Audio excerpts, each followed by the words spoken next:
Bismillahirrahmanirrahim, alhamdulillah, wassalatu wassalamu ala rasulillah. Assalamu alaikum, vëllezër dhe motra, këtu jam me Bacën Besim Molla Fetahun në Prizren, u takum rastësisht edhe alhamdulillah kemi vëlla musliman namazli, 5 vakli, po ashtu djalin e ka edhe ky hoxh, lusë Allah në zgjellë që t'je bereqet Samirit, Molla Fetahut, derisa po qëndronin me Bacën Besim duke pi kafe, unë po e tregoj Bacën Besim shkurt, historinë e babgjyshit, e stërgjyshit tanë.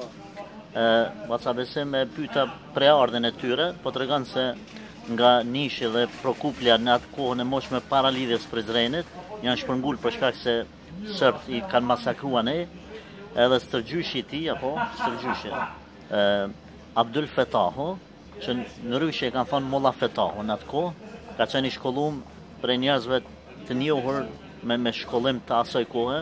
Normal nuk e mban mend a ka mujt me qenë në botën arabe apo në perandorinë osmane i shkollum, po si do që t'jetë një prej hoxhallarëve të mëdhaj të asaj kohe, kur shpërngulet në Prizren, në ato vitet e para lidhjes Prizrenit, para 1878-ës, domethënë, ndoshta 10-15 vjet, 20, ku e di sa, parafërsisht.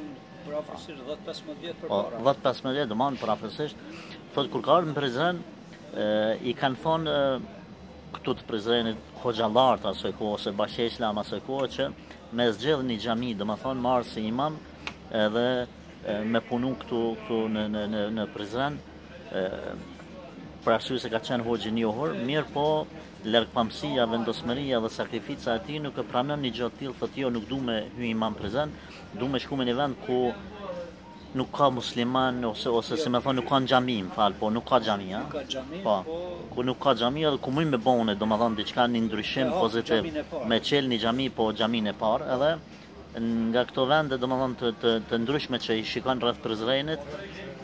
Selam aleikum.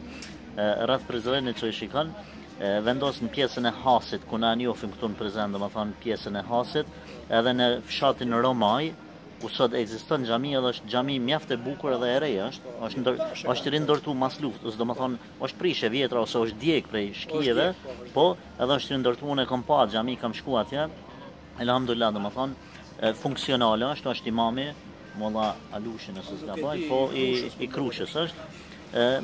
Edhe atëherë ky po e paska qel në atë kohë, domethënë xhamin atje, ose po e ka ndërtu ma mirë, po them jo me që, po e ka ndërtu prej temelit, që s'ka pas në atë anë xhami, edhe ka shërby imam ton jetën, domethënë derisa ka dalë në penzion, edhe fëmijët e tij, domethënë babgjyshi Bacës Besim, aty ka lindë edhe fëmijët e tjerë sen, edhe çka ju ka dhënë shansa apet domethënë me dalë në Prizren ose me në një vend ku ka ma mirë perspektivë, ku ka ndoshta edhe ana ekonomike ka qenë ma mirë edhe rahatia që po s'ka pranu. Ka nejt aty vetëm për hir të Allahut me shërby atij vendi, edhe me kthy njerëzit dijen fetare dhe mësimin fetar, domethënë nuk ka pranu një gjë të tillë që më kthy në asnjë xhami, as në qytet, as në fshatra të tjerë, ka qëndruar aty ku ka qenë. Unë mendoj edhe për sot, jo vetëm për atë kohë, edhe për sot, sfida më e madhe në komunën e Prizrenit është pjesa e Hasit. Pjesa e Hasit, domethënë ku ai ka shërby në atë vend edhe ka nëq, edhe është vend strategjik, xhamia është në një pozicion as kështu të bukur, kur të hes rrugës i vjen të majt të fshatit edhe i kap kret ato, i përfshin ato fshatra për rrethi, edhe subhanallah, me sa diun diku 2 xhami duhet me qenë ajo dhe një xhami tjetër, po harrova në cilin fshat është ajo tjetra.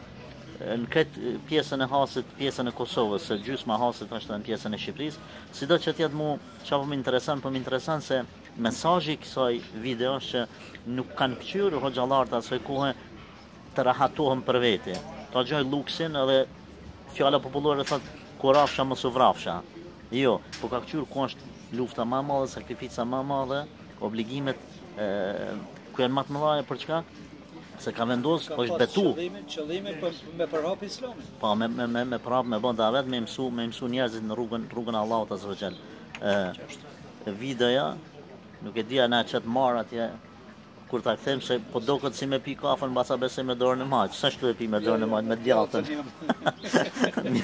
Mirë po e çet se na thonë masane thotë çore ky mjekrën pas ka lëshu për pin kafën me dorën e majt. Deri në videon tjetër ju lanë mëshirën Allahut azza wa jall prej Shadrvanit të Prizrenit. Këtu jemi domethënë në Shadrvan, lut Allahun azza wa jall që na mësoj që të rrim bashkë, të pim kafe, të qëndrojmë gjithmonë afër Allahut Azza wa Jall me obligime, me krymën e obligimeve dhe inshallah taala në dunja dhe në ahiret Allahu na bashkan bashkë me pejgamberin sallallahu alaihi wasallam. Bazabesim të falenderoj për këto informata, ty edhe gjithë shikuesve të kanalit tam në YouTube, të cilët do ta bëjnë subscribe kanalin. Selamun alejkum. Amin, amin. Allah të nderoftë ty. Selamun alejkum wa rahmatullahi taala wa barakatuh.